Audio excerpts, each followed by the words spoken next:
Баршаңызға қайырлы күн достар. Бүгін сіздермен қазы айналдыратын боламыз. Және де қазы айналдырудың жылдам әрі оңай әдісін көрсететін боламын. Видеоны соңына дейін көріңіздер. Ең алдымен біз қазыға тығатын етімізге чеснок, қызыл бұрыш, қара бұрыш және тұз сеуіп шығатын боламыз. Осылардың барлығын жақсылап араластырып аламыз. Бұл жердегі тұз менде аз болады. Қазір осы чесноктарды етке жағу барысында тағы да үстінен тұз себетін боламын. Чеснокты еттің барлық жеріне тұз себе отырып жақсылап жағып шығамыз.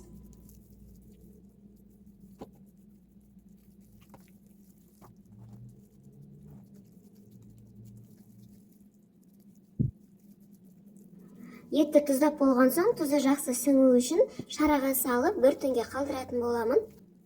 Қабырға менде тым ұзын екен, шараға симайтын болған соң, еттерді осылай қабырғадан сылып аламын.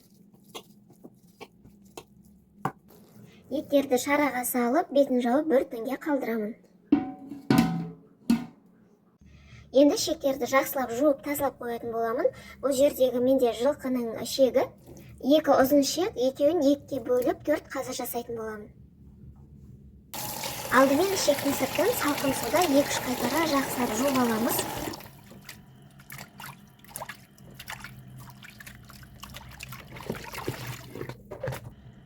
Шекті айналдырамыз.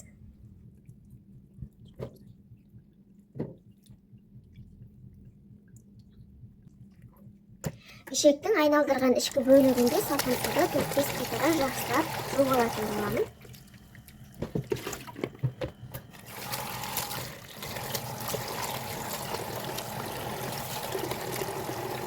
Шекті оң қаратып, сыртын тағы да жақсылап 2-3 қайтара шайып аламыз.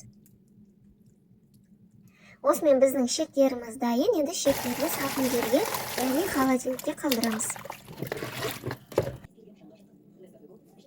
Шекті өздеріңіз қалаған ұзындықта кесіп, бір басын жақсылап жіппен байлап аламыз.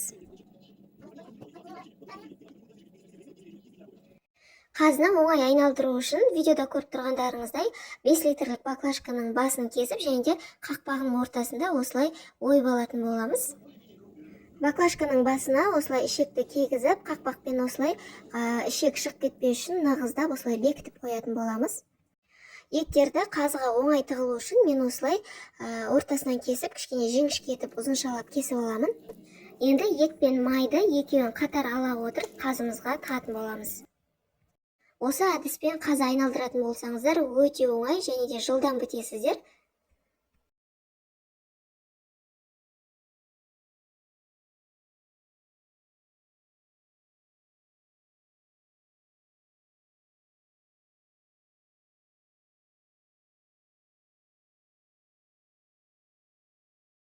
Соңында баклажканың басын шешіп, қазының екінші басын жіппен жақсылап шешілмейтіндей етіп байлаймыз.